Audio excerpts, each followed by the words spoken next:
Hi, welcome to my dream cooking. ఈరోజు వచ్చేసి మనము ప్రాన్స్ కర్రీ చేసుకుంటున్నాము. సో దీనికి నేను ఆల్రెడీ ప్యాన్ పెట్టి ఆయిల్ వేసి, ఆయిల్ కొంచెం హీట్ అయిన తర్వాత దీంట్లో ఆనియన్ అండ్ మిర్చి వేసి వీటిని చక్కగా గోల్డెన్ బ్రౌన్ వచ్చేలాగా ఫ్రై చేసుకుందాము. బాగా ఆనియన్ అనేది గోల్డెన్ బ్రౌన్ వచ్చేలాగా మనం వేయించుకోవాలి. మీడియం టు సిమ్లో పెట్టుకోవాలి. ఆనియన్ ఎంత బాగా ఫ్రై అయితే కర్రీ అంత టేస్ట్గా ఉంటుంది. దీంట్లో నేను ఒక 1 టేబుల్ స్పూన్ ఆఫ్ సాల్ట్ కూడా వేసేస్తాను.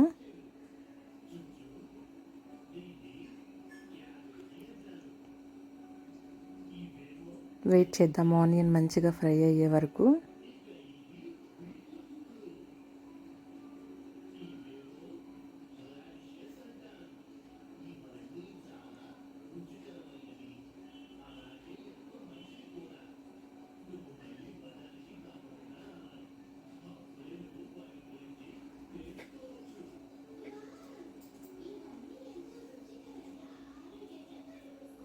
చూసారా, చక్కగా ఆనియన్ అనేది వేగుతున్నాయి.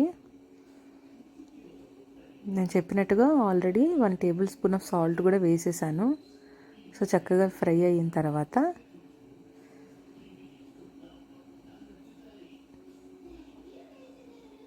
దీంట్లో ఇప్పుడు నేను 1 టేబుల్ స్పూన్ ఆఫ్ పసుపు కూడా వేస్తాను.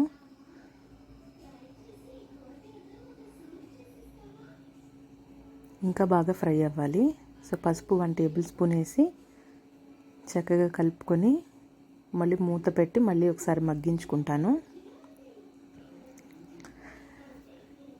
నేను దీనికి ఒక మసాలా పేస్ట్ అనేది ముందే ప్రిపేర్ చేసుకున్నాను. దాంట్లో వచ్చేసి ఒక 1/2 ఇంచ్ అల్లము, కొన్ని వెల్లుల్లిపాయ రెబ్బలు, నెక్స్ట్ ఒక 4 లవంగాలు, ఒక 2 ఇలాచి, ఒక 1/2 ఇంచ్ చెక్క అండ్ ఒక టేబుల్ స్పూన్ ఆఫ్ గసగసాలు అన్నీ వేసేసి నేను మిక్సీ పెట్టేశాను చక్కగా మెత్తని పేస్ట్ లాగా.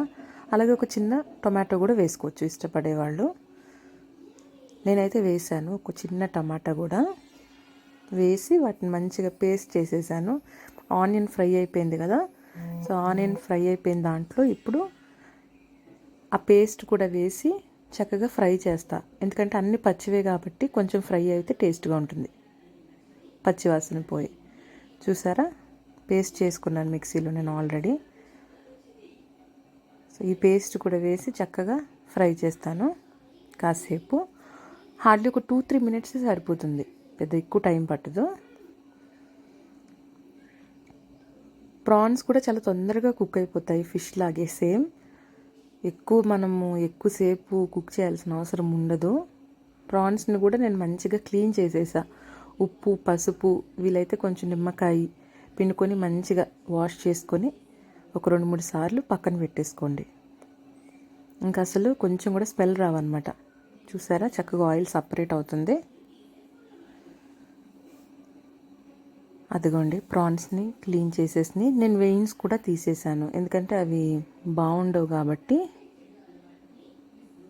వెయిన్స్ ఉంటే అంటే ఇంత సైజ్ వాటికి మనం తీయటం కొంచెం ఈజీనే, ఇంతకంటే చిన్నగా ఉన్న వాటికి మనం తీయలేము. బట్ మ్యాక్సిమం వీలైనంత వరకు మనం తీసి వండుకోవడానికి ట్రై చేయాలి. చూసారా, ఈ మసాలా అంతా ఈ ప్రాన్స్కి పట్టేలాగా మనం కలుపుకొని చక్కగా మూత పెట్టి మగ్గించుకోవాలి. అండ్ అలాగే దీంట్లో నేను సపరేట్గా వాటర్ కూడా ఏం వేయను, ఎందుకంటే దీంట్లో వచ్చే వాటర్తోనే ప్రాన్స్ అనేవి కుక్ అయిపోతాయి. మీకు ఇంకా చూపిస్తాను చూడండి. మనం ఎంతసేపు మూత పెడతామో, మూత పెట్టి కుక్ చేసుకుంటామో అంటే మగ్గించుకుంటామో, ఆ మగ్గే దాంట్లోనే ఆల్మోస్ట్ వాటర్ అనేది ప్రాన్స్లో నుంచి వచ్చేస్తాయి. సో వాటర్ ఇంకా అసలు అవసరం పడదు మనకి.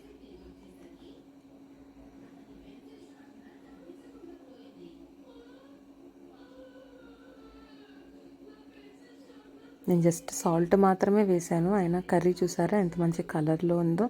కర్రీ పసుపు కొంచెం అంతే, మంచి కలర్లో ఉంది.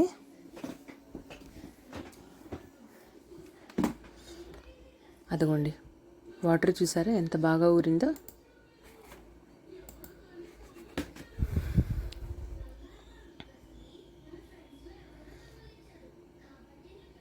ఇప్పుడు దీంట్లో ఒక 2 టేబుల్ స్పూన్స్ ఆఫ్ కారము అండ్ కొంచెం గరం మసాలా ఇంట్లో చేసుకుంది,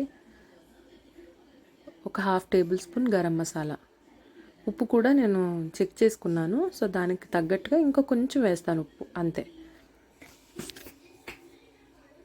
అదిగోండి కారం వేసాను.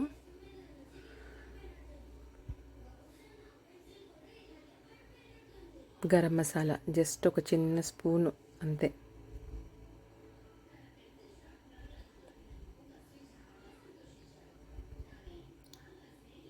సాల్ట్ ఆల్రెడీ నేను ఆనియన్స్ వేగేటప్పుడు వేసాను కాబట్టి ఇప్పుడు అది చెక్ చేసుకొని చాలా తక్కువ వేసుకుంటున్నా.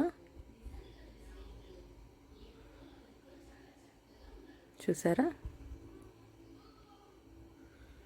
ఇప్పుడు అదంతా చక్కగా మిక్స్ చేసేసుకోవాలి. మిక్స్ చేసేసుకొని మళ్ళీ కాసేపు ఈ వాటర్ అంతా ఎగిరిపోయేలాగా దగ్గరికి వచ్చేలాగా మనం కర్రీని ప్రిపేర్ చేసుకోవాలి.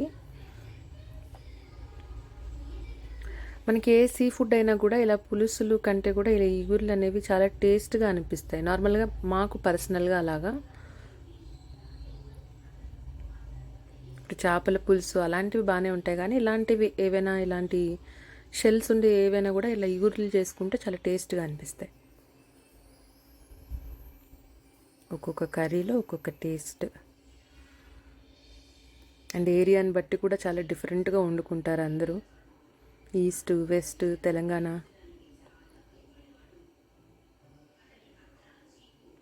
చూసారా? చక్కగా దగ్గరికి వచ్చేస్తుంది కర్రీ. ఆయిల్ కొంచెం పైకి వచ్చే వరకు మనం దీన్ని కుక్ చేసుకోవాలి.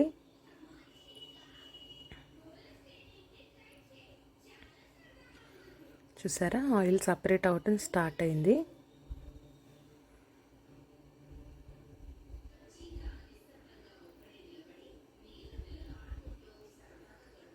ఇంకా కొంచెం ఎగిరిన తర్వాత మనము స్టవ్ అనేది ఆఫ్ చేసుకోవచ్చు.